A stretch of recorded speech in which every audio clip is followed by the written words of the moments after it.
설교가 약간 길 수도 있습니다. 미리 말씀을 드려요. 예전에 제가 어떤 영국인하고 잠깐 얘기를 한 적이 있었는데 크리스찬이에요. 그런데 제가 11조를 드린다는 얘기를 듣고 자신은 11조가 이렇게 신약에 와서는 드리지 않아도 되는 것으로 이해하고 있다 이렇게 얘기를 해요. 11조는 구약 율법에 나오는 것이고 예수 그리스도를 통해서 구약이 완성됐기 때문에 더 이상 11조를 이렇게 드릴 필요가 없다. 또 성경에도 보면 신약 성경에 11조가 언급된 거는 예수님이 바리새인들을 얘기할 때 그때 언급된 것 외에 사도행전부터 요한계시록 사이에는 11조 언급된 게 없어요. 그러니까 교회가 생기면서 11조라고 하는 것은 그 이름을 이제 잃어버렸다. 그러니까 드리지 않아도 된다 이런 얘기를 하고 있더라고요.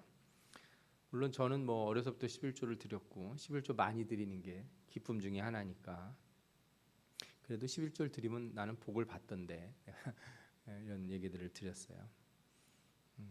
현대 사회에 있어서 특히 현대 기독교인들에게 11조라고 하는 것은 상당히 논란거리가 되기도 해요. 그리고 여러분들도 인터넷 가서 좀 찾아보시면 뭐 유튜브나 이런 데 가도 보면 뭐 어떤 교수님 같은 사람들도 나와가지고 또 목사님들 중에도 일부는 11조는 성경적이지 않다 뭐 이런 얘기도 막 하고 그래요. 과연 11조라고 하는 게 뭔가 오늘 이 시간을 통해서 좀 바로 배워봤으면 좋겠습니다. 11조를 이해하는 데 있어서 제가 앞서 말씀드린 것처럼 그냥 간단하게 내라 마라 이렇게 얘기하면 좋겠지만 일부러 좀 여러분들이 좀 이것을 누군가한테 얘기할 때도 어떤 논리가 있어야 되잖아요. 성경이 도대체 뭐라고 말씀하시는지를 우리가 제대로 깨닫고 정확히 설명할 수 있어야 되니까 오늘 말씀을 좀 차근차근히 들어보시면서 왜 11조가 하나님이 하라고 하셨고 이 11조가 과연 내 삶에 어떤 의미를 가져오는 거고 나의 삶의 태도에 어떤 변화를 가져오는 그런 요구인지를 오늘 말씀을 통해서 잘 배우시기를 축원합니다. 아멘. 먼저 구약에 보면 율법이 있지 않습니까? 우리 모세오경이라고 해서 창세기부터 출애굽기, 신명기, 민수기, 신명기까지 해서 5권의 책이 있어요. 이걸 모세오경이라고 그러는데 이걸 율법서다 이렇게 불러요. 이 안에 하나님이 명령하신 명령들이 쭉 들어 있어요. 물론 이제 이야기 가운데 들어 있는 거죠. 어떤 때는 법조문처럼 쭉 나오기도 하고 레위기 같은 경우에는. 근데 이 율법에 보면은 기본적인 원리가 있습니다. 예수님이 가르쳐 주신 대로 하나님을 사랑하고 이웃을 사랑하라 하는 게 이 모든 율법의 기본 원리예요. 그리고 나머지 항목들은 다 뭐냐면 이 원리에서 파생된 것이고 그리고 파생을 할 때 그 원리에서 세부적인 내용들을 만들어서 우리에게 주실 때 그 당시 이스라엘 백성들의 상황, 그 민족이 처한 상황에 맞춰서 말씀들을 주신 거예요. 그래서 예를 들어서 이제 율법에 가장 먼저 나오는 제사에 관련된 게 있습니다. 출애굽기 보면은 제사에 관련된 게 나오고 성막에 관련된 게 나오죠. 또 절기에 관련된 게 나와요. 레위기에도 나옵니다. 이런 규례들은 예수 그리스도가 오셔서 다 완성하셨어요. 그래서 예를 들어 제사 중에 번제, 소제, 화목제, 속죄제, 속건제, 양은 어떻게 드리고 소는 어떻게 드려야 되고 비둘기를 할 때는 어떻게 드려야 되고 가루를 할 때는 어떻게 해야 되고 이거를 갖다가 또 기름은 어떤 기름을 태워야 되고 어떤 고기는 먹어도 되고 하는 모든 절차가 있는데 예수 그리스도가 오셔서 다 완성하셨어요. 더 이상 제사를 드릴 필요가 없습니다. 예배는 제사가 아니에요. 제사는 이미 완성됐어요. 그러면 앞에 있는 목사는 제사장일까요?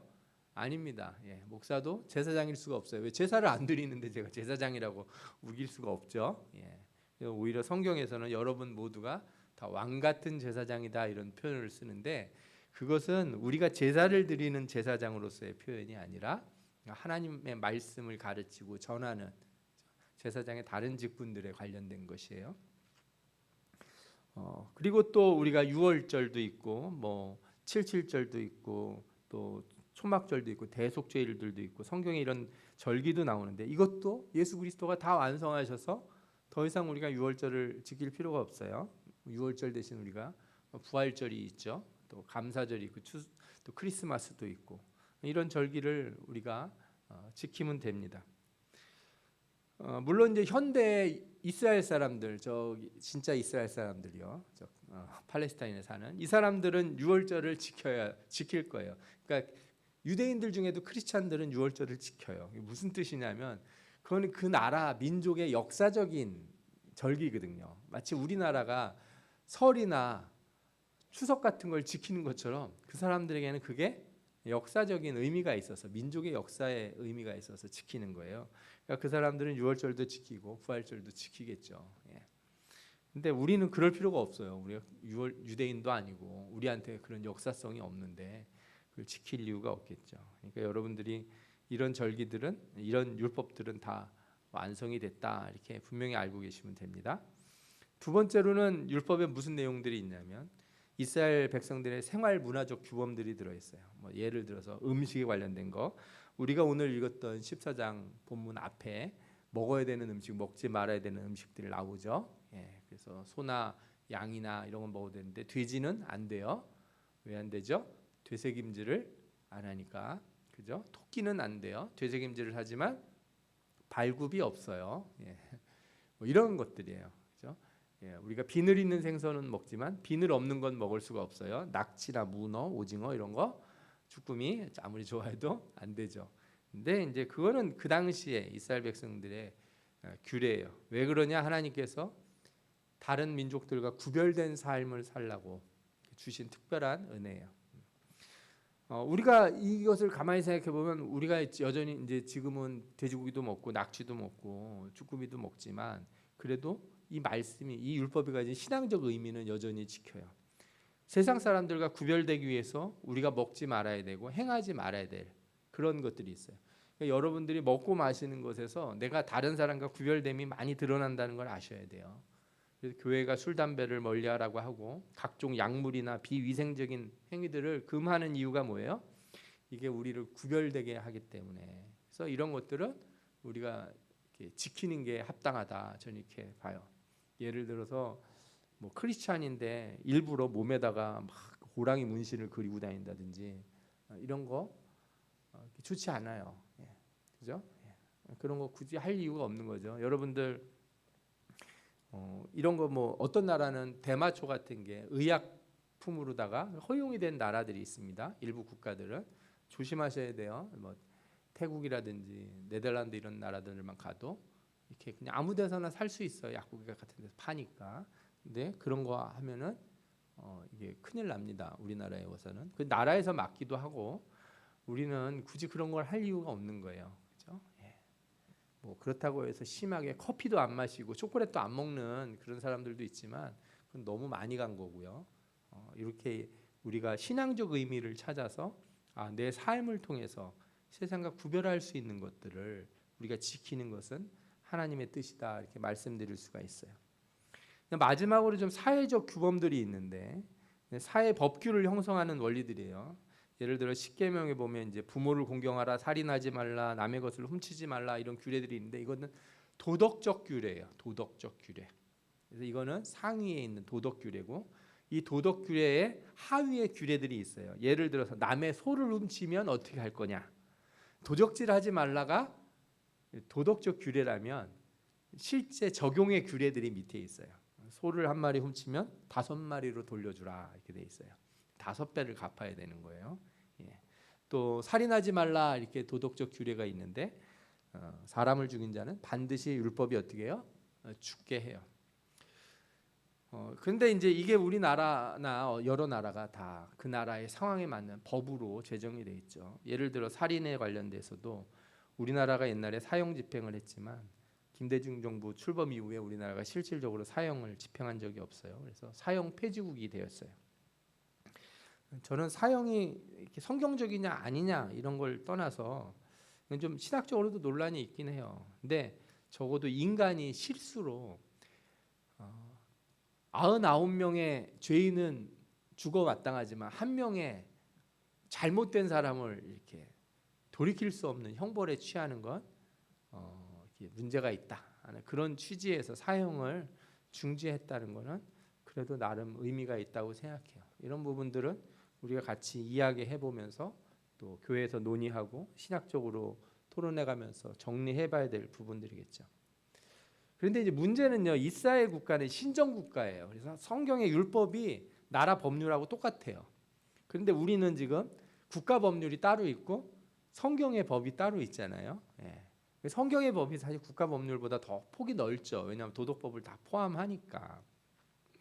그래서 이제 이 과정에서 크리스찬들은 우리가 사는 삶의 실제의 그 법들의 이 성경적인 의미가 담기도록 애를 써야 돼요. 여러분들이 투표할 때 그냥 내가 좋아하는 사람들 막 찍는 게 문제가 아니고 기독교적인 세계관을 가진 사람들, 성경적 세계관을 가진 사람들을 우리가 이렇게 정치인으로 뽑아서 우리나라의 법 제도가 성경과 어떤 같은 라인에 맞춰야 되겠죠. 방향성이 같도록 우리가 똑같이 할 수는 없지만 그 방향성을 맞도록 해야 되는 것도 우리가 해야 될 중요한 일들이다 이렇게 말씀드릴 수가 있어요. 그런데 이제 그러면 11조는 도대체 어디에 속하는 규례냐? 이미 다 폐기된 제사법과 같은 규례냐? 아니면은 뭐 음식법과 같이 의미만 남아 있는 거냐? 아니면 우리 사회문화법 같이 다른 형태의 구조로 여전히 우리에게 적용돼야 되는 것이냐? 이런 질문을 하게 되는 거예요. 11조가 사실은 여러 가지에 이렇게 연결되어 있어요. 이 법을 하나의 법으로 정의할 수 없어요. 단순히 종교적인 법이 아니라는 거예요. 11조라고 하는 게.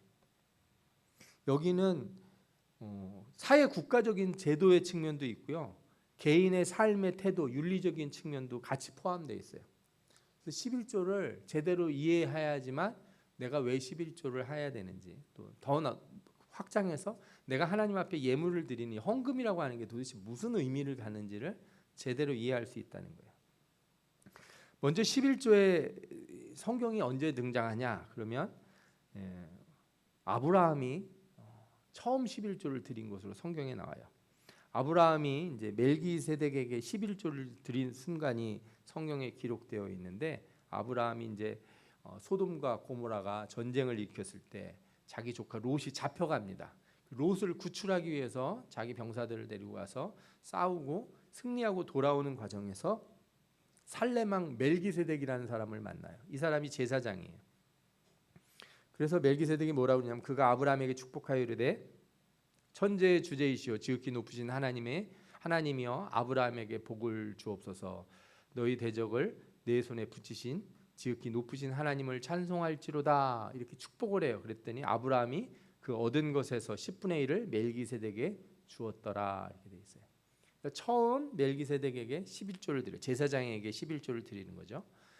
우리가 히브리서를 배웠을 때 알지만 예수 그리스도는 멜기세덱을 잇는 멜기세덱의 반차를 따르는 그런 대제사장이세요. 그래서 멜기세덱의 11조를 드렸다 하는 것은 우리가 확대해 보면은 하나님 앞에 11조를 드린 것이다. 이렇게 이야기할 수 있을 거예요. 그 다음에 또 누가 11조를 드렸냐면 야곱이 에서를 피해서 하란으로 도망칠 때 밤에 꿈을 꾸는 적이 있어요. 베델에서 밤중에 자다가 돌베개를 베고 자다가 꿈을 꾸는데 그때 하나님의 약속을 받습니다. 그가 일어나서 하나님 앞에 서원을 해요. 야곱이 서원하여 이르되 하나님이 나와 함께 계셔서 내가 가는 이 길에서 나를 지키시고 먹을 떡과 입을 옷을 주시어 내가 평안히 아버지 집으로 돌아가게 하시오면 여호와께서 나의 하나님이 되실 것이요 내가 기둥으로 세운 이 돌이 하나님의 집이 될 것이요 하나님께서 내게 주신 모든 것에서 10분의 1을 내가 반드시 하나님께 드리겠나이다 하였더라. 하나님이 내게 주신 것의 10분의 1을 하나님 앞에 드리겠다고 이렇게 서원을 해요. 근데 창세기에 나오는 이 두 개의 11조 사건들은 다 자발적인 거예요. 명령이 먼저 하나님이 너 11조를 내라 이렇게 한 다음에 낸 게 아니라 아브라함이나 야곱이나 자신이 하나님에게 감사하고 하나님 앞에 서원한 것으로 드려진 거예요. 그리고 그걸 우리가 매달 내듯이 낸다 이렇게 성경에 안 나오고 자기 인생에서 얻은 것을 10의 1조를 드리는 거예요. 이제 한 번에. 그 뒤에 이제 11조가 구체적으로 명시된 거는 출애굽기 넘어서 우리가 시내산에서 율법을 받은 다음에 모세가 율법을 받은 뒤에 거기에 나와요. 레위기 27장 30절에 나오는데 그 땅의 10분의 1 곧 그 땅의 곡식이나 나무의 열매는 그 10분의 1은 여호와의 것이니 여호와의 성물이라. 근데 잘 보시면 광야에서부터 드린 게 아니고 어디서 드리라는 거예요? 그 땅에 들어가거든. 가나안 땅에 들어가서. 그죠? 그때 드리는 거예요. 너는 마땅히 매년 토지 소산의 11조를 드릴 것이며. 그럼 왜 광야에서는 안 드렸냐? 광야에서는 레위인이나 모든 사람이 다 뭘 먹어요? 만나를 먹잖아요. 만나 메추라기를 다 먹어요. 그러니까 레위인들은 제사 드릴 때 이렇게 하나님 앞에 드려지는 그 소나 양이나 이런 걸 먹는 거 제외하고, 그리고 전부 모여 살았으니까 그럴 필요가 별로 없었겠죠. 하지만 가나안 땅에 들어간 다음에 땅을 분할받은 뒤에 땅에서 나온 소산들은 반드시 10분의 1을 하나님 앞에 드리라 이렇게 명령이 돼 있어요.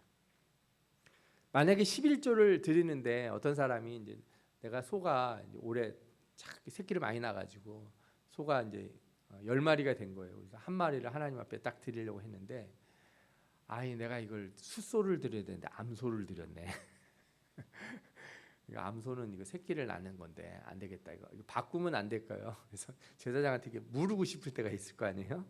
성경이 얼마나 꼼꼼한지 혹시 그럴 일이 있을 거다 할 생각을 하셨나 봐요. 또 만일 어떤 사람이 그의 11조를 물으려면 그것에 5분의 1을 더할 것이요 모든 소나 양의 11조는 목자의 지팡이 아래로 통과하는 것의 10번째 것마다 여호와의 성물이 되리라. 이런 말씀이 있어요. 그리고 또 뭐라 그래요? 그 우열을 가리거나 바꾸거나 하지 말라. 바꾸면 둘 다 거룩하리니 무르지 못하리라. 기본적으로 무르지 못하게 돼 있는데 피치 못할 이유로 물러야 되면은 그죠? 어떻게 하라고요? 5분의 1을 더해서 하라. 이렇게 돼 있어요. 그리고 11조의 용처가 성경에 나와 있어요. 11조를 하나님 앞에 드리면 하나님이 그 11조를 어떻게 쓸 것이다. 하나님이 말씀하세요. 하나님이 그 11조를 어떻게 쓰시냐면 내가 이스라엘의 11조를 레위 자손에게 기업으로 다 주어서 그들이 하는 일 곧 회막에서 하는 일을 갚나니.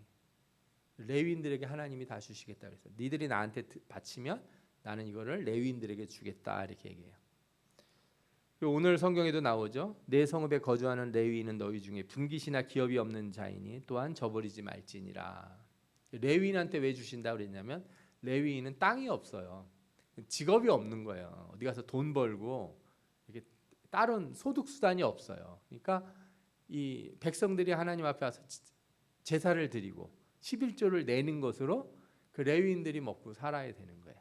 그래서 하나님께서 이걸 드렸어요. 그리고 또 레위는요 그 11조를 자기가 이제 11조를 받았잖아요 사람들에게. 그러면 그걸 또 다시 거기서 10분의 1을 누구에게 드려요? 제사장에게 드려요. 레위 지파 전체가 11조를 받고 그 중에 일부가 되는 제사장들에게 그 레위인들이 다시 11조를 드리는 이런 순서가 되어 있는 거죠. 그래서 이게 11조는 하나님께서 하나님의 일을 하는 사람들에게 쓰겠다 이렇게 말씀하셨어요. 또 한 가지 11조의 중요한 용처가 있는데 성경에도 그것이 나옵니다. 매 3년 끝에 그 해의 소산의 10분의 1을 다 내어 내 성읍에 저축하여 너희 중에 분깃이나 기업이 없는 레위인과 레위인은 없으니까 이 사람들을 쓰고 또 누가 있어요? 내 성중에 거류하는 객이나 및 고아와 과부들이 와서 먹고 배부르게 하라. 고아와 과부들 객은 뭐예요? 여기 객이라고 나왔는데 쉽게 말하면 노숙자예요. 노숙자. 떠돌이 노숙자. 집도 없고 뭐 땅도 없고 그죠? 털털 가난해 가지고 거지가 된 사람들이라고요. 그러니까 고아도 마찬가지고 과부도 마찬가지고 당시로는 고아 과부라는 그 이름이 뭐예요? 이렇게 자신들을 보호해 줄 사람이 없다는 뜻이에요. 이 사람들을 위해서 뭘 쓰라고요? 11조를 사용하라 이렇게 돼 있어요. 그래서 성경을 보면요.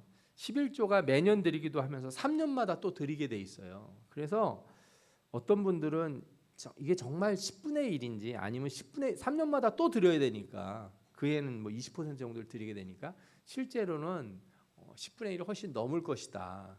또 많이 또 따지시는 분들은 거의 27%인가를 드려야 된다 이렇게 얘기를 해요. 그러니까 이제 10분의 1이라고 하는 것이 어떤 특별한 의미를 갖는다. 그 숫자가 딱 맞아야 된다 이렇게 꼭 생각하실 필요는 없어요. 왜냐하면 하나님이 말씀하신 것들을 잘 살펴보면 더 드릴 수밖에 없는 그런 규례들이 있기 때문에 그래요.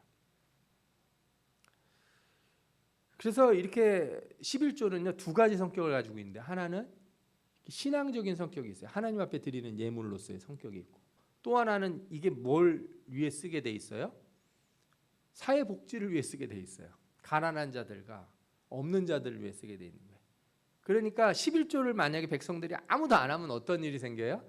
첫 번째, 신앙이 망가지게 돼 있어요. 왜냐하면 성막에서 일하는 제사장과 레위인들이 아무것도 할 수 없으니까 나가서 어떻게 돼요? 먹을 걸 찾아다니게 되죠.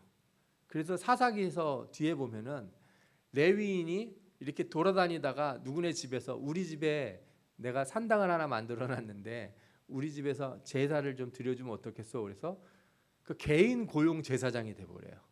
레위인이. 그 왜 그러겠습니까? 왜 레위인이 모든 백성을 위한 레위인이 안 되고 한 사람을 위한 레위인이 됐겠어요? 간단합니다. 11조를 안 드리는 거예요. 그러니까 이 말하자면 교회의 시스템이 망가진 것처럼 똑같이 작동을 하는 거죠. 그래서 레위인들이 떠돌아다니다가 그런 좋은 자리 있으면 가서 그 집에 붙어서 사는 거예요. 종처럼 살면서 그 집에 일을 해주고 월급을 받는 거죠. 얼마나 이게 안타까운 일이에요. 게다가 11조를 안 드리면 마을에 가난한 자, 고아와 이런 자들이 어떻게 돼요? 다 떠나게 돼요. 붙어 있을 수가 없어요. 그들을 돌봐주는 사람이 없죠. 누군가 돌봐줘야 되는데 개인들이 그런 것을 위해서 하나님이 정의하신 그 규례를 주신 11조를 드리지 않았기 때문에 사회가 점점 어려워진다는 거죠. 이 11조가 나중에 어떻게 변화가 되냐면요, 왕이 명령을 내리는 조세처럼 바뀌어요. 왕이 이제 사사기가 끝나고 나면은 다윗부터 왕이 이렇게 생겨나지 않습니까? 왕들이 11조를 내라고 백성들에게 명령을 하기 시작합니다. 그 일에 대해서 사무엘이 한 말씀이 사무엘상 8장에 나오는데, 그가 또 너희의 곡식과 포도원의 소산의 11조를 거두어 자기의 관리와 신하에게 줄 것이며, 또 그가 또 너희의 노비와 가장 아름다운 소년과 나귀들을 끌어다가 자기 일을 시킬 것이며 너희 양떼의 10분의 1을 거두어 가리니 너희가 그의 종이 될 것이라. 그러니까 왕이 생기면 왕이 11조를 걷어갈 거라고 분명히 얘기를 해요. 그리고 역대하에 보면은 히스기야가 명령한 게 있는데, 역대하 31장에 보면 이런 말씀이 나옵니다. 왕이 명령을 내리자 곧 이스라엘 자손이 곡식과 포도주와 기름과 꿀과 밭의 모든 소산의 첫 열매를 풍성히 드렸고 또 모든 것의 11조를 많이 가져왔으며. 그러니까 왕이 어떻게 돼요? 왕이 시키는 거예요. 성경에서요, 구약 성경을 읽어보실 때 왕이 우상 숭배를 하면 그때부터 문제가 생기기 시작을 해요. 어떤 문제가 생겨요? 두 가지 문제가 생겨요. 하나는 레위인들 제사장들이 힘들어져요. 하나님 앞에 제사를 안 드리고 11조를 안 내니까. 그 다음에 사회가 어떻게 돼요?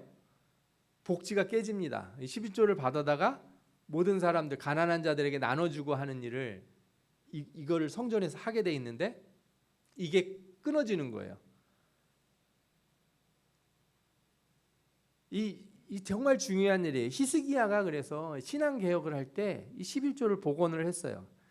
그래서 대하 31장에 계속 보면 그때 히스기야가 명령하여 여호와 전 안에 방들을 준비하라 하므로 그렇게 준비하고 성심으로 그 예물과 11조와 그 구별한 물건들을 갖다 두고 레위 사람 고나냐가 그 일의 책임자가 되므로 그의 아우 시므이는 부책임자가 되며 하는 말씀이 나와요. 그리고 책임자를 세워서 11조 드린 거를 관리를 하는데, 11조를 그 왕이 사용하는 왕의 개인 금고에 넣는 게 아니고 어디다가 둬요? 성전에 두고 성전에서 지불하도록 하는 거예요. 그러니까 성전에서 복지를 하도록 이렇게 만든 거죠. 이게 신앙이 좋은 왕들이 하는 일이에요. 백성들에게 11조를 하나님 앞에 드리라 하고 그것을 성전에 쌓아두고 레위인들에게 주고 또 많은 가난한 자들에게 나눠주는 일을 하는 거죠. 그리고 우상 숭배가 심해질 땐 이스라엘이 타락해서 11조는 형식화되고 제대로 안 내는 거죠. 그러다 보니까 재물들이 이제 왕이 조세로 쓰니까 무조건 뺏기는 해요. 그런데 성전에만 쌓이고 제대로 쓰이지 않아서 하나님이 뭐라고 하시냐면 사사기에서 보면, 이사야서 보면 이렇게 나와요. 여호와께서 말씀하시되 너희의 무수한 재물이 내게 무엇이 유익하뇨? 나는 수양의 번제와 살진 짐승의 기름에 배불렀고 나는 수송아지나 어린 양이나 수염소의 피를 기뻐하지 아니하노라. 드리긴 드리는데 쌓아놓고 뭐에만 쓰는 거예요? 왕이 자기 멋대로 쓰는 거예요. 뭘 위해 쓰지 않아요? 구제에 쓰지 않는 거죠. 그래서 이사야서 1장 17절에 이렇게 나와요.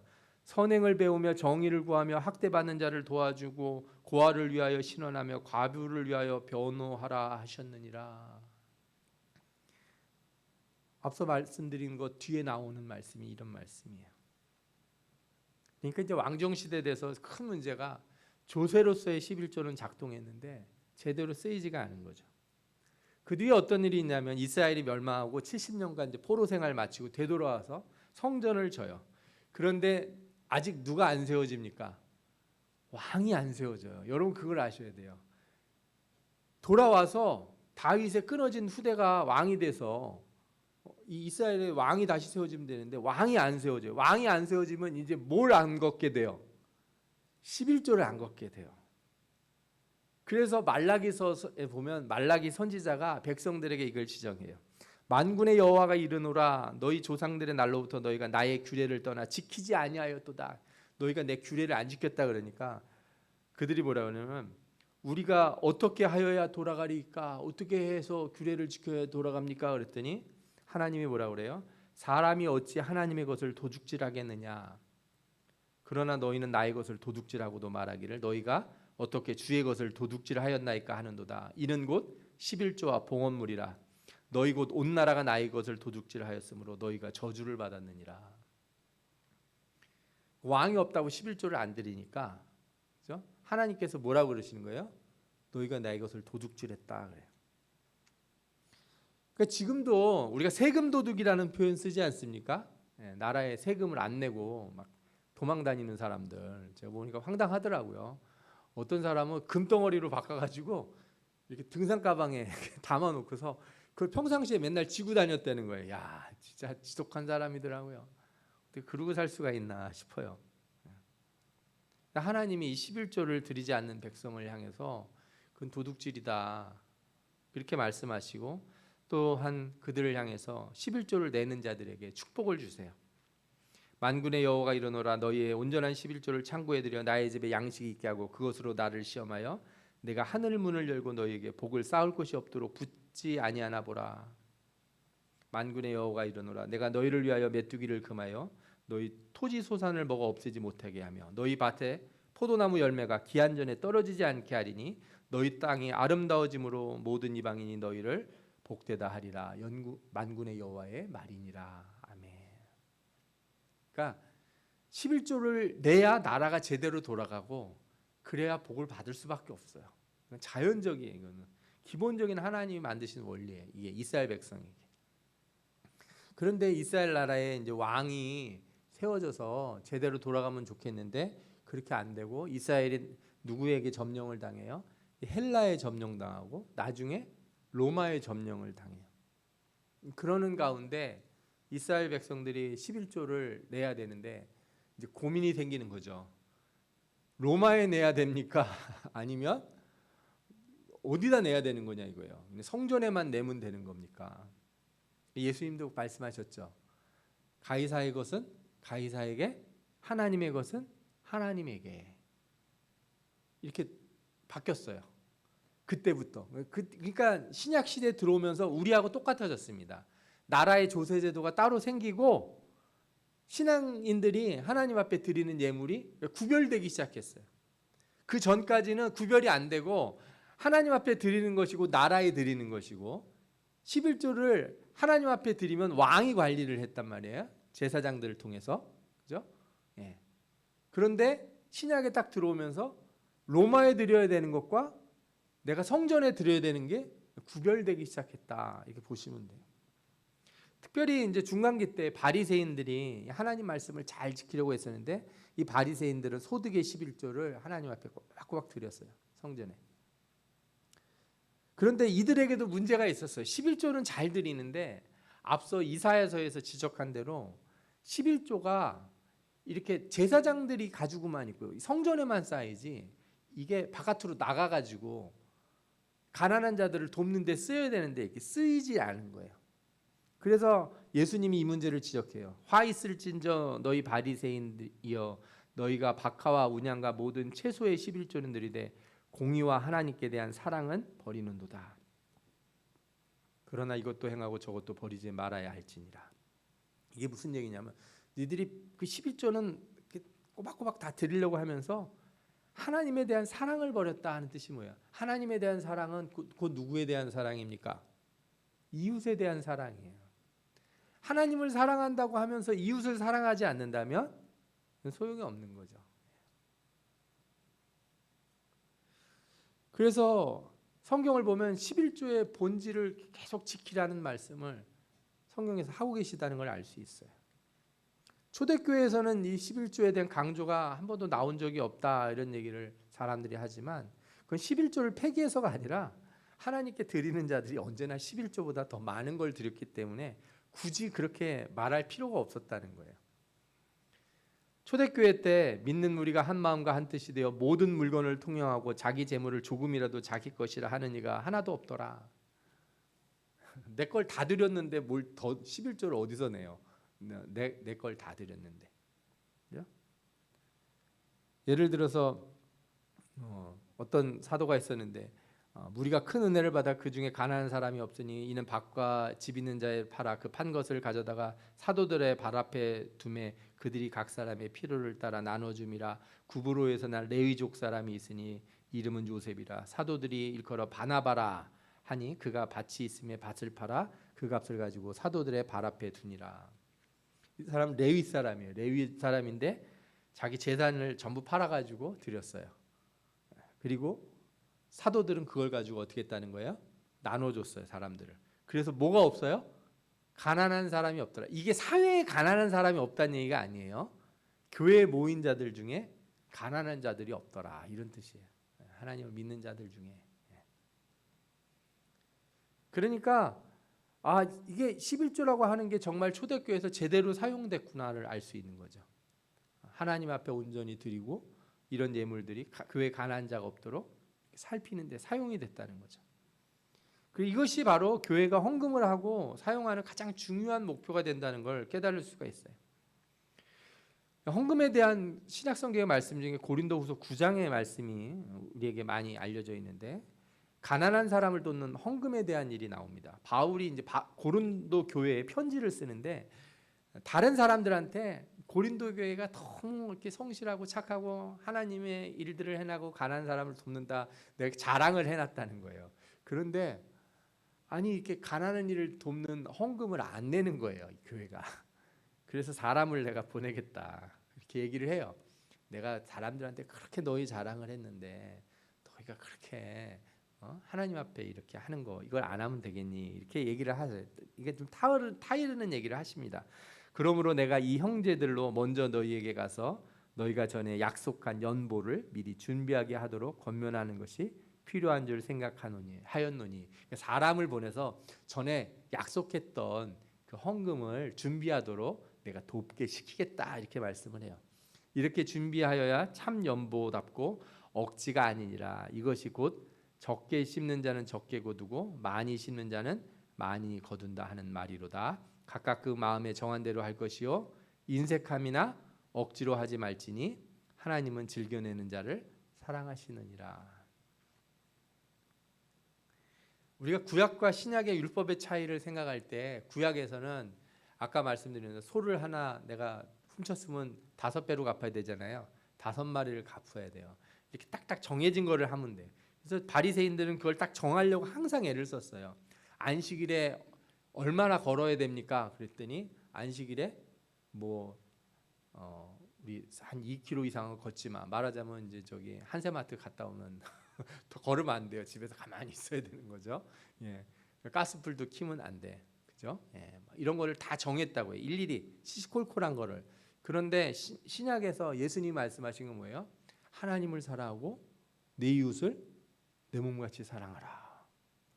잘 생각해봐서 네가 하는 일이 하나님을 사랑하는 일인지 저 이웃을 사랑하는 일에 합당한지 잘 생각해보고 해라 그래요.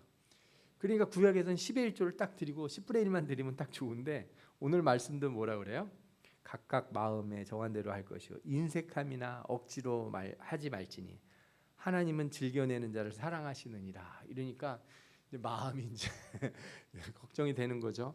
아, 이거 내가 얼마를 드려야 되나. 딱 정해준 것만 드리면 좋을 텐데. 사실 그래서 교회에서 헌금 봉투에 이름을 써놓기도 합니다.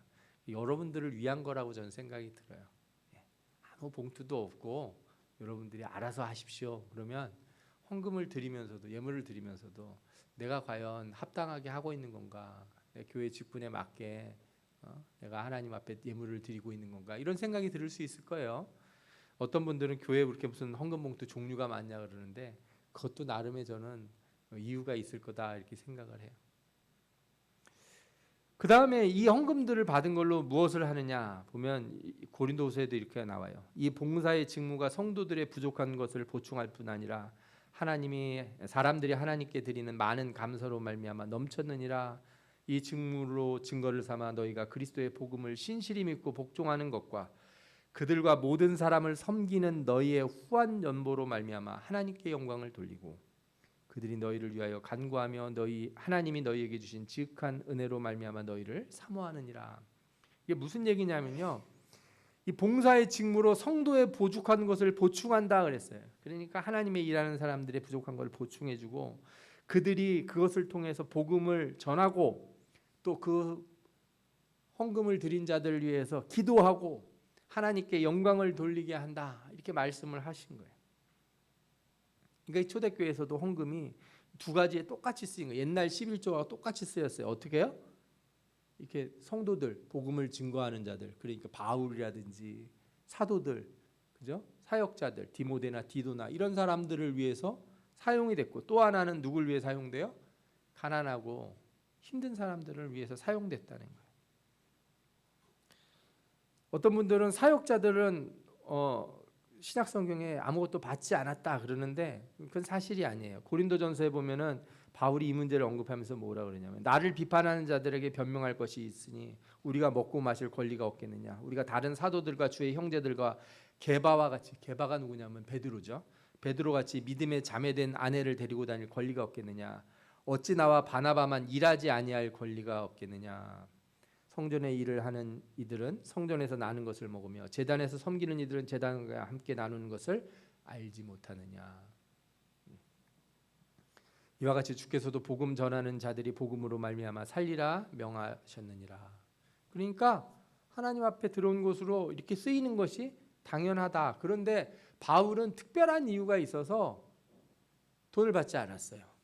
물론 후원을 전혀 안 받은 건 아니지만 이렇게 정기적인 급여를 받는다 이렇게 일하지 않았어요. 자기가 일을 하면서 그 텐트를 만들면서 번 돈으로 일을 한 거죠. 지금도요, 우리 교회, 큰 교회는 그런 일이 뭐 잘 모르시겠지만 작은 교회들은요 여전히 목회자들이 힘들어요. 제가 아는 많은 목사님들도 낮에는 공사장에서 일하기도 하고 또 저녁에 와서 하나님 앞에 기도하고 또 수요 예배, 또 금요 예배, 또 주일 예배도 드리고 그런 생활을 병행하는 분들도 많이 있어요. 그분들이 사실은 그걸 하고 싶어서 그게 돈을 잘 벌어서 하는 게 아니에요. 그런 상황 속에 놓여 있기 때문에, 특수한 상황 속에 놓여 있기 때문에. 또 어떤 분들은 일부러 그런 일을 하는 경우도 있어요. 선교사 같은 경우에는 외국에 선교 나갈 때 나 선교하러 왔습니다 그러면 그 나라에서 비자 발급을 안 해줍니다. 그래서 제가 아는 분도 이번에 선교를 떠나시는데 뭐 자격증 같은 걸 따셨더라고요. 뭐 바리스타 자격증 이런 거 따서 카페를 할 거다 이렇게 신고를 하셨나 봐요. 그래서 나이가 많이 드셨는데 그걸 따러 다니신 거예요. 공부하시면서. 또 사모님은 한국어 교사 자격증을 따신 거예요. 요즘 한국어를 외국인들이 많이 배우려고 하니까 그렇게 하신 거죠. 그런 걸 하면서 이제 선교 사역을 하시겠다 이렇게 하는 거죠. 그러니까 어쨌거나 이런 모든 상황들을 가만히 생각해 보면은 이 목회자들이 그런 삶을 사는 것도 특별한 경우이다 이렇게 봐야지 그걸 일반화해 가지고 모든 사람이 그렇게 해야 된다 이런 거는 좀 우리가 잘 생각해 볼 필요가 있습니다. 그래서 이제 말씀을 좀 정리해 보겠어요. 11조는 구약에도 있었고 신약에도 그 정신이 분명히 남아 있다. 그래서 우리가 11조는 여전히 하나님 앞에 예물을 드리는 한 가지 방식이라고 저는 확실히 말씀드릴 수가 있어요. 구약의 11조는 레위인들과 약한 자들을 위해 제정되었고 나중에 국가의 조세처럼 변화됐지만 신약에 와서는 조세와 그죠? 국가와 종교가 이렇게 분리가 되잖아요. 신앙과. 그래서 신약에 와서는 여전히 사역자들과 구제를 위해서 하나님 앞에 드리는 예물이 사용됐다는 건 동일하다는 거예요. 따라서 11조가 필요 없다든가 잘못되었든가 이렇게 얘기하는 거는 그건 좀 재고할 여지가 있어요. 그분들은 다시 한번 성경을 대해서 같이 생각해 볼 필요가 있습니다. 그러나 또 형식적으로 볼 때 11조가 반드시 10분의 1이어야 하냐 이것만이 온전하다 이렇게 말할 수는 좀 없어요. 왜냐하면 구약에서도 그렇고 신약에서도 그렇고 더 많이 드리는 경우가 많았고 그것을 그렇게 따지고 그죠? 그 하한선을 정해 놓은 거지 그게 상한선을 정해 놓은 것이다 이렇게 말하지 않았다는 거예요. 그래서 사실상 우리가 11조를 드리면서도 감사 예물도 드리고 주일 헌금도 드리고 부활절도 드리고 감사절도 드리고 하는 거는 다 성경적인 것이지 11조를 드렸기 때문에 나는 아무것도 드리지 않습니다 이렇게 말하는 것도 이상한 일이라고 할 수 있는 거죠. 그리고 오늘 성경에 고린도후서에 나온 것처럼 각각 마음에 정한 대로 할 것이요 인색함이나 억지로 하지 말라 그랬어요. 제가 여러분에게 그런 말씀을 드린 적이 있잖아요. 사업하는 사람이 세전으로 부가가치세 띄기 전에 11조를 내야 될까요? 부가가치세 띄고 드려야 될까요? 아니면 다음에 연말정산 다 끝난 다음에 세금 낼 거 다 처리하고 그죠? 그걸로 드려야 될까요? 예. 그냥 정한 대로 하십시오. 예. 그렇게 세금 다 띄고 해도 괜찮고요. 나는 세전에 드리겠다 하셔도 상관없습니다. 예. 하나님이 그 사람이 약속한 대로 하나님 앞에 작정하고 신실한 마음을 가진 대로 하나님이 다 복을 주십니다. 직장인들은 세금 다 띄고 내야 되니 세금 띄고 내는 거고 사업하는 사람들도 세금 띄고 내야 되면 세금 띄고 내시고 그렇죠? 아니면 아닌 대로 하셔도 되고 마음에 정한 대로 하시면 하나님이 다 기뻐 받으세요. 그걸로 이렇게 어떻게 해야지 맞는 거냐 이렇게 너무 고민하지 마시고 기도하시고 기뻐하시는 대로 마음에 오시는 대로 행하시면 복이 될 줄 믿습니다. 아멘. 그러면서 현대 왜 성도들이 11조를 부정적으로 생각하느냐 근본적인 이유도 우리가 다시 살펴볼 필요가 있어요. 그건요. 과연 내가 하나님 앞에 예물을 드린 게 성경에 말한 대로 구제와 봉사를 위해서 그렇게 정말 많이 쓰였나? 그죠? 성도들은 가난한데 목회자는 너무 부유하게 사는 건 아닌가? 이런 부분들에 있어서 많은 사람들이 불신을 가지고 있기 때문이라고 저는 생각해요. 사실은 우리 교회는 안타까운 점이 있는데 교회가 작고 재정이 작아서 많은 곳에 구제를 하지 못한다는 거예요. 또 어린이 청소년 교육을 위해서도 넉넉히 쓰지 못해요.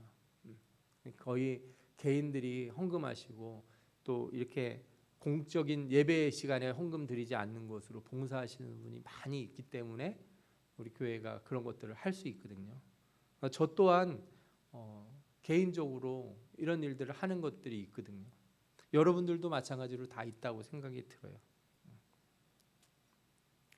그러나 이런 것들은 저는 하나님이 보시기에 또 아름다운 것이다 생각이 들어요.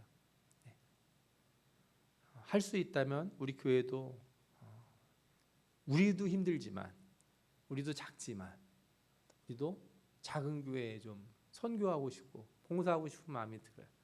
저는 참 그런 생각이 들어요. 저희보다 너무 어려운 곳이 이렇게 많거든요. 그런 곳들에 우리가 그죠? 아주 작은 액수라도 보내고 또 기도해 줄 수 있다면 돈만 보내는 것이 여러분 중요하지 않아요. 우리 가난한 자들을 돕는다 그럴 때 여러분들 세상처럼 그냥 구호물품만 주고 끝내면 안 돼요. 기도해 줘야 되는 거예요. 기도가 사실 더 어려워요. 그래서 기도의 11조를 하자 하시는 분들도 있지 않습니까?